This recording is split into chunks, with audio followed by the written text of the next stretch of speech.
So in this lesson, we are learning the major triads C, F, and G, and the minor triads A minor, D minor, and E minor.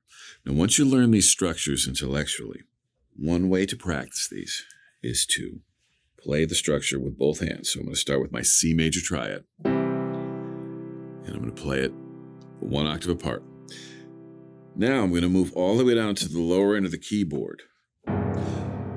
So it's okay that it sounds a little muddy down there, because what we're working on is drilling the shapes of these structures into our muscle memory.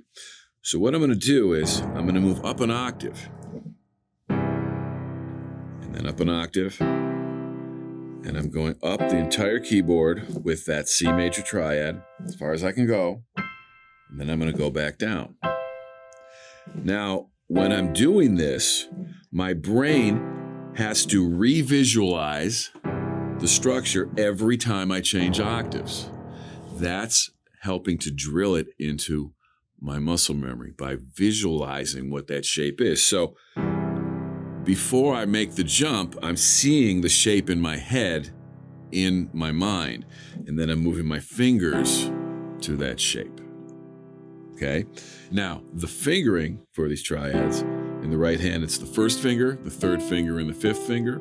The left hand, it's the fifth finger, the third finger, and the first finger. We do the same thing with our minor structures. I'm going to play an E minor now. So there it is. Same fingering. And I'm going to start the lower end of the keyboard and move all the way up and all the way down. Now, you can do this out of time, or you can do it in time with a metronome as you develop your skills with it. I would recommend doing each chord up and down the keyboard 5 or 10 times each practice session. And then the next time you go to play, you're going to go, I've done this before. My fingers are starting to recognize these shapes. The more you do that, the more that will further that process. Okay, now I'm going to demonstrate exercise 1. You're going to hear a 4-click count off, and then the backing track is going to start. You're going to make sure that you're playing in time with the track. So here we go. So 1, 2, 3, 4.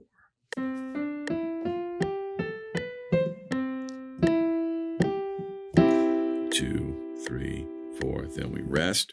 2, 3, 4. Left hand.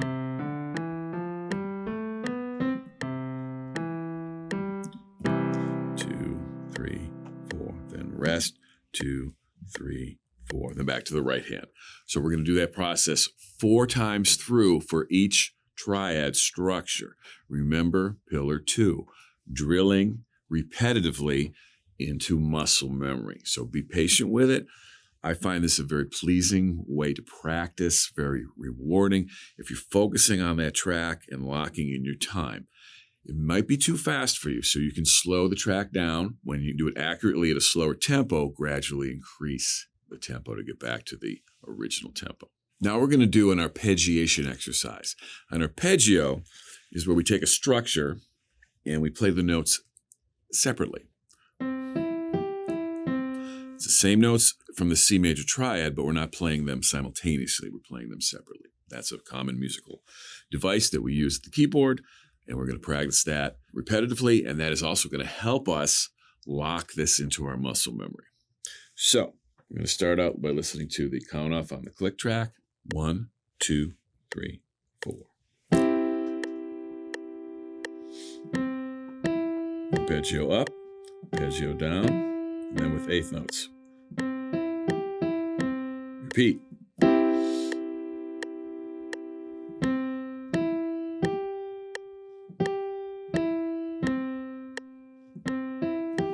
Now left hand. 2, 3, 4. Make sure you're playing in time with the track, locking your time in. 2, 3, 4.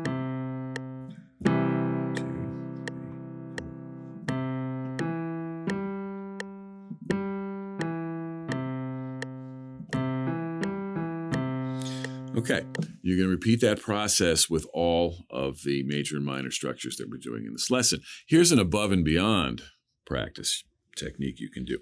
Do this exercise with both hands at the same time. So 1, 2, 3, 4.